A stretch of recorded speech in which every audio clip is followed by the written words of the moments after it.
No, it's recording. Are we recording? It's Jay? recording. Are we recording? Are we recording? It is. We're like a couple old men over here. I don't know what's going on. Just What's going on? All this newfangled stuff here. I don't know what to do, Jay. So we're recording, and right now we're listening to Ray Charles, "Crying Time," and we talked about this in the previous video. So we did the Jim Beam rye, bourbon, whiskey, whatever. So that made me break out a couple of things that I had. Right here I've got Jim Beam Repeal. Sorry. Repeal. I'm learning English, sorry. Jim Beam Repeal Batch, non-chill filter. We're repealing prohibition here, folks. Yeah, a bunch of that crap. And then the classic Wild Turkey 101. That's what I grew up on, Wild Turkey. Me too. So Keith has decided, I guess, not to contribute in this quick taste test here. I am contributing. Oh, you are contributing. I got the prohibition repeal batch. Okay, all right. But I don't have the Wild Turkey. But we can fix that. So I'll take a little taste of it. we'll get you a snort of the Wild Turkey. Little. There you go. That's enough. That's enough. Okay.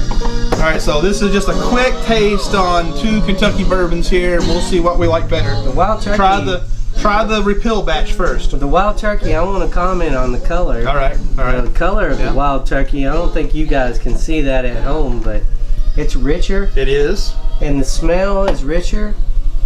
The smell is definitely richer. Mm-hmm. The Jim Beam Repeal is a little light on the color. Isn't light on color, yeah. lighter on the smell. Mm-hmm. It's 86 proof. The Jim Beam is. I think it's okay. It's That's not good. It's not bad. It's still got a little bit of that spicy kick to it, I think. It's got some spice, kind of warm, but not too much. No, it's not good. too much. It's not bad, folks. All right, so we're down that. Okay, so now the classic Wild Turkey 101. And I'll add that if you've never been to Wild Turkey Distillery and you would like to go to a bourbon distillery, go to Wild Turkey because it's an experience. It's really good. I went there once a few years ago before they remodeled the place, and it was cool then. Then I went after they remodeled, and it's really visitor friendly now. It's got a lot of different displays, and it's a really cool place. They've done a really nice job of it. Okay, I've never been, and I would like to go, James. Man, we got to do that. If they would allow videos, will you take me to the Wild Turkey Distillery? I will take you. You will have to take off work one day, though. I'll take off work any day that you say we're going. All right, so here we go. We'll make that plan. So cheers on the Wild Turkey 101. Again, this is what we grew up with. Some of the best bourbon memories that I have is from Keith buying a bottle of 12-year-old Wild Turkey. And we played an apartment there at your apartment. Shawnee Drive. Yes, in Owensboro, Kentucky, and we played a PlayStation game that night called Clock Tower. I remember that. Man, that was an awesome night.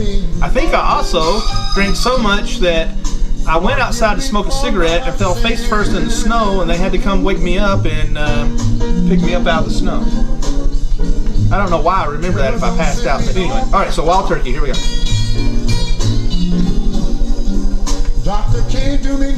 Full of flavor. Yes, and I'll have to admit, I haven't had Wild Turkey in years, but it's a little smoother than what I remembered. It's way smoother. It is, isn't it? Way more smooth. Way more smooth. That shit's not fucking smooth!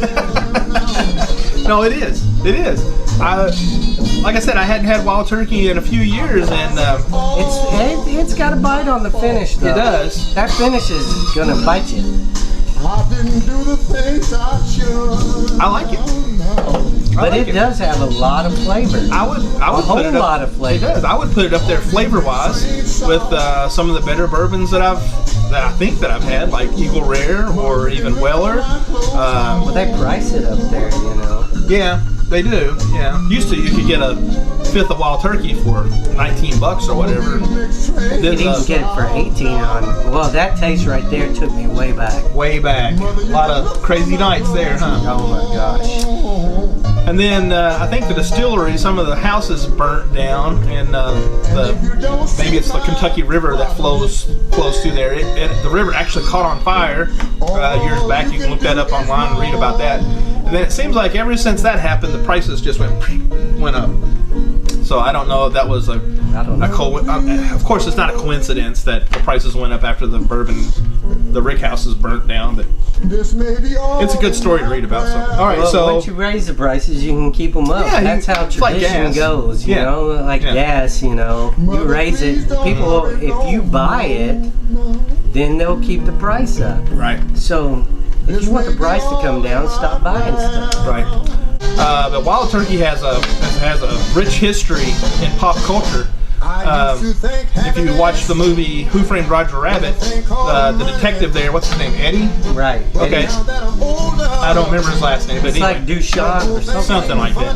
But Dufresne, he drinks a lot in that movie, and at the end he decides he's gonna not drink anymore, and he throws up his whiskey bottle, and it's a close-up of it, and it's a Wild Turkey bottle, Right. and he shoots it. It's in like a UK movie too.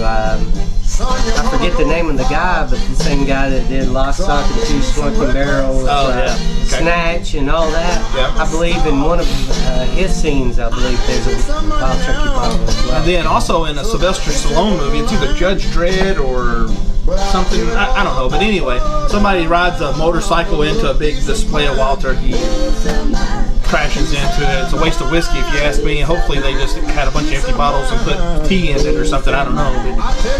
They smash all over the place. But anyway, That's what happened, James. that's what happened. It was tea. That's exactly what happened. But Wild Turkey, it kind of gets a bad rap every once in a while from some aficionados of bourbon and whiskey and whatever. But I think it stands up there with some of the better stuff that I've had, and I will probably be drinking more of it, add it to my now growing collection as I'm going to start buying bourbon and keeping it. It holds up. It's what I grew up with. It was the first alcohol I ever drank, and I'll be buying more of it. I'll probably be listening to Ray Charles while I'm drinking it. I don't know. I'm with you, James. So anyway, I'm officially drunk now, so we'll just set that right there, and I'll drink some more later on. I'm not going to drink mine anymore. Keith has to drive. It's one of those nights where he's at my house, and he has to make the long trek home, and so I guess he's going to stop. Anything else you want to add about either one of those bourbons we just tried? I like the Wild Turkey much better. The regular 101, the classic 101 versus this, I don't know if you call it trendy or what, but Jim Beam Repeal. I can't ever say that right. I'm still learning English. Repeal, that's what we want them to do. We want them to repeal prohibition. Yes, on certain herbs. Yes. This is Jim Beam Repeal batch, non-chilled filtered. I don't know. Is it a real thing? Does it hold up versus other stuff? You guys tell us. Let us know what you think, or is it just a trendy marketing ploy to sell more bourbon? So you guys tell us what you think about it. If you've had both, or if you're fans of either one, leave comments down below and let us know what you think. So while we're listening to some Ray Charles and still drinking some bourbon, I'm James. I'm Keith. And thanks for watching this little quickie, guys. Thanks.